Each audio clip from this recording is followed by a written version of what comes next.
So these are the standard settings. Preset 1, advanced auto oscillation.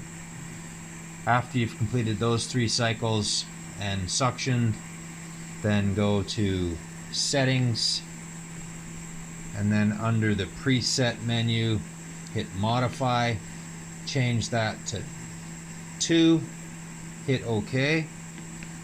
Preset 2 is 40 centimeters water inhale pressure for 5 seconds, then an exhale time of 5 seconds and a pause time of 5 seconds, allowing Tony to breathe for 10 seconds in between therapies.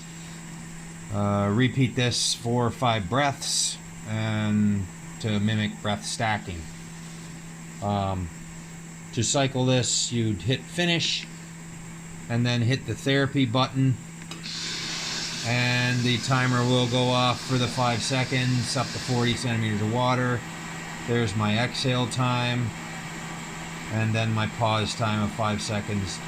Tony's allowed to breathe during this phase. Then it gives another breath.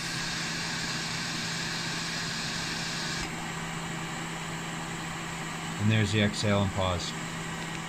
Hit standby to stop.